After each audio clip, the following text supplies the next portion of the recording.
What's up YouTube? I am your host, Anything Billy. Today we're going to be putting front brakes on this 2016 Nissan Rogue. So let's get started.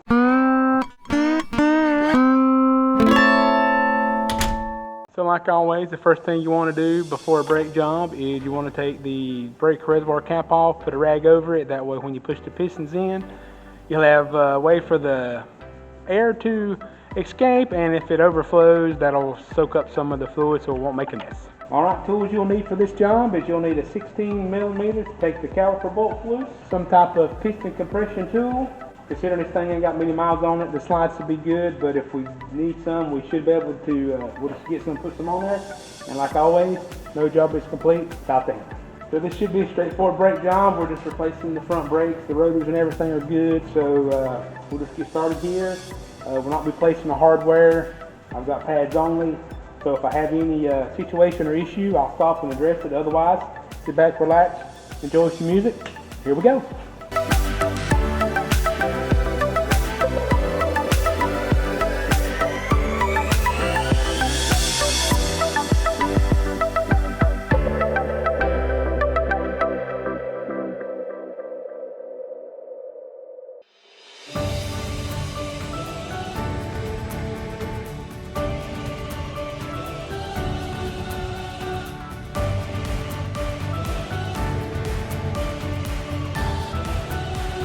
So there's got these springs here, and make sure you put them in behind the, I don't have another, let me grab an old pair.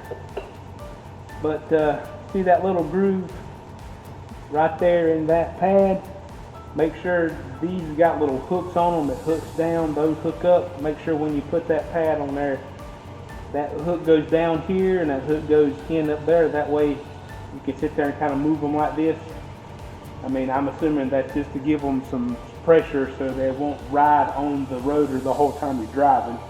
So just make sure you do that. I'm pretty sure they come in the hardware. You might have to put them together, but that looks pretty good.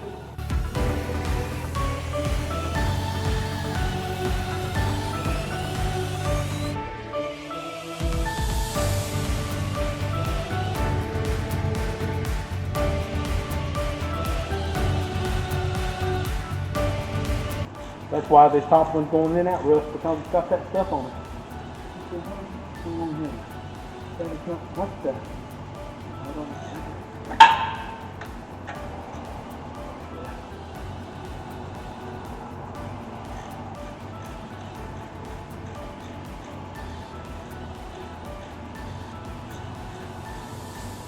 Alright, these things I can show you better on the other side. They have little extra pieces that stick out about that far on this side and that side. Make sure when you screw these in that they go in grooves. That way the slide won't move while you're trying to tighten up the bolt. Alright, that's it. Now let's move on over to the passenger side. Alright, here we are over here on the passenger side, just like the other side. Bolts out, everything together.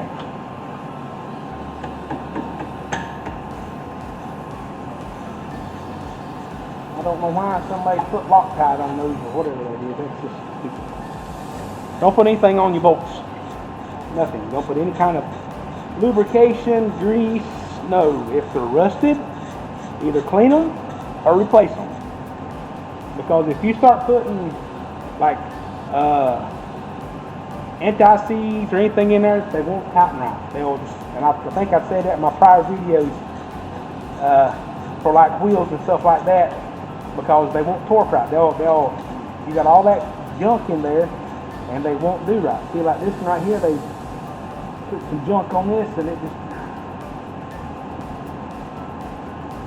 I don't know what to do now. Let me, oh my gosh. Simple brake job turned into something big because the last person that worked on it don't know what they're doing.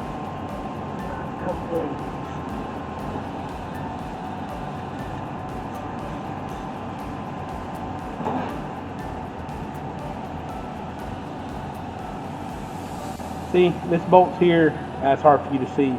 but it's rusty. I'm gonna go grab a wire brush and try to clean all that rust off there, so I'll be right back. All right, I don't know if you can see that any better, but I got all the rust off of it. I just took it over there in a vise. When you put it in the vise, make sure you clamp on the flat parts of the bolt here, and when you take your wire brush, as long as you go with the grain of the threads here, you'll be fine. Don't go up and down, because that's how you'll mess them up. But if you go with the grain, you should be able to get all that off of there. And hopefully that'll go in there a little bit better than what it did coming out. And now let's just finish the brake job. Just like before, make sure you put those here, that there. It might take you a few times to get it started, but it should be all right. This front one's normally the hardest part because of this lip.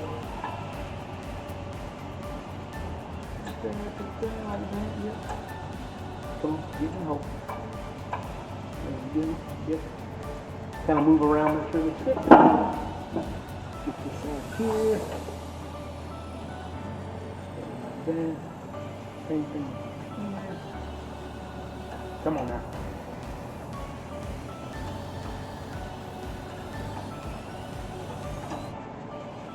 Good. That's in place. That's in place. Yep. Just in the caliper.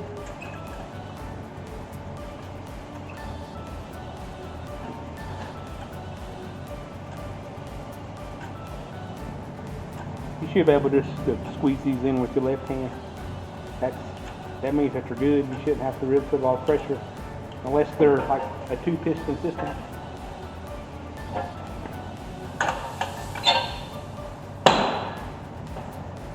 So here's, you can see how that's flat, see how that's rounded. There's a little groove right there.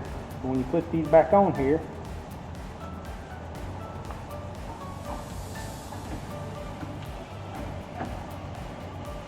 you want that flat piece to hit right there in that groove. That way when you go to tighten these up, it won't move.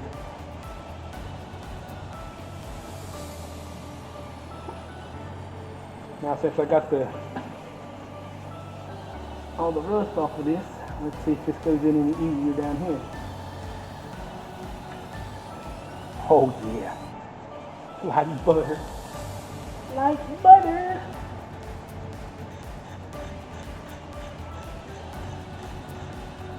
You snug it up, and then tighten this one up here.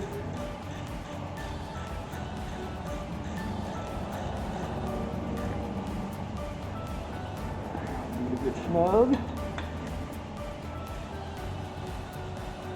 Okay.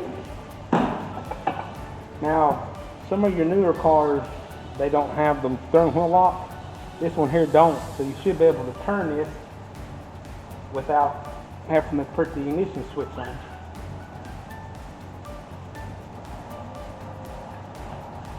So now we got this thing straight. The brakes are done.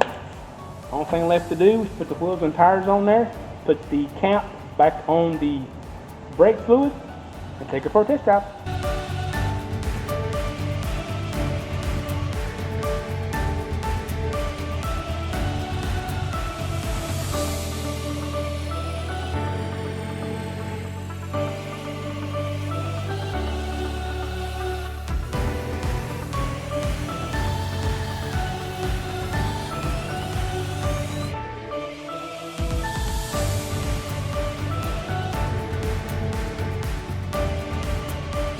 All right, welcome back to another test drive with this 2016 Nissan Rogue.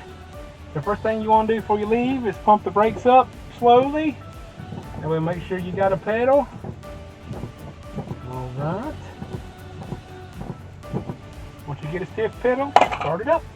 All right, just pat the brake a few more times to make sure it's good. Take off the parking brake and back it out of the garage. Kind of tap the brakes as you drive out. Won't hurt nothing. All right, I'll see you out on the road. All right, as we pull out here on the highway, like always, we want to check for any vibrations, see if we hear any squeals, squeaks. Make sure everything's on tight and good.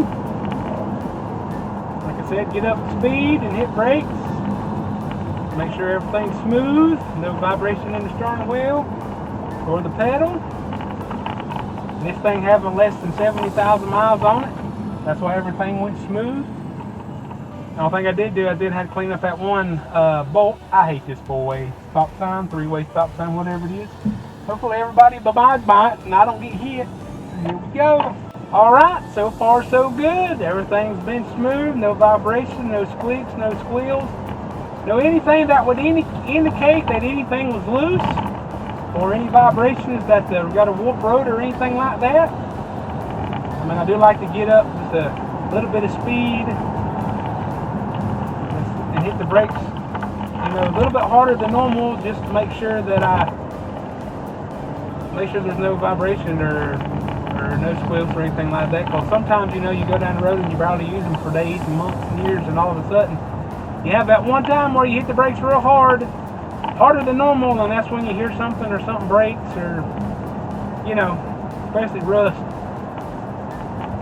If you live in North Carolina where I do, you know, we get very little snow, but up in the mountains, I mean, if these cars come from the mountains, there is a ton of snow up there. They get salt everywhere, they get rusty, things break, but, you know, it looked pretty good underneath of it, except for that one bolt. We got her cleaned up. Alright, as I pull on to the road to the chop zone, I want to thank everybody for watching this video. I hope it was educational. I hope y'all got something out of it. If you hadn't done already, please hit that like button, that subscribe button down at the bottom of the page. That way you can get more brake jobs that I upload on the channel. And I appreciate it, and thank you. And until next time, bye!